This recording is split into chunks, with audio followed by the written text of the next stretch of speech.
I worked for American Express since I got out of college. So I started there right out of college.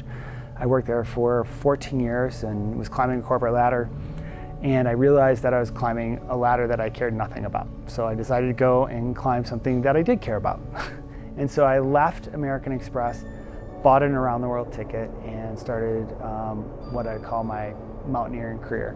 I went to Everest, and I was fortunate enough to summit Everest on May 25th of 2006. And the person who was the head guide asked me to be his assistant guide on the 7 summits. And so for the next 2 years, I spent time climbing all over the world with him and learning how to guide. Part of the reason I started working here is because I had that flexibility to be able to take 2 months off and live that lifestyle that we as a company espouse of follow your passion and follow your dreams.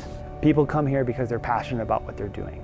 And the things that people value is they value the freedom to be able to do those things. And so with the 3 brands, 3 primary brands here at Great Triangle Holdings, which are Triangle, eGrips, and Tenaya, that whole focus around climbing at this point is what many of the people who work here focus on. People want to be outside.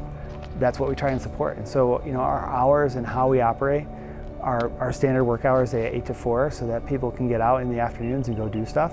We offer 4 weeks of vacation so that people can do those trips that make a difference to them, where you just can't get that done in 2 weeks. When we go to trade shows and other events like that, we really are trying to interact in that way with our dealers and with our customers.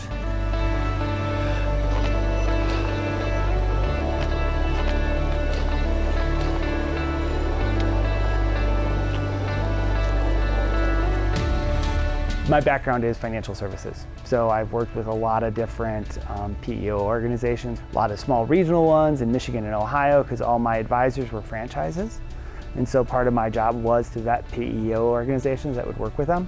And so being able to go through and identify what the benefits cost are, health care, what is the new landscape with all the rules that have changed within healthcare over the last 5 years, people still are trying to figure out what this actually means for them and what's the best way to go about it. And so when we were looking at making the switch to a new PEO, one of the things we were looking at is how do we get the most value for our employees for health insurance, which is the #1 care. And so one of the things I appreciated about Nextep is they took the time to sit down with me and help me understand all the health insurance options that we had, and I made them go through every single one. And so that was the value in Nextep, is sitting down on that piece in particular. For most people, it's a no-brainer decision to go, oh wait, I can save 10 hours a week of staff time by outsourcing to a PEO. That makes tons of sense for most small corporations.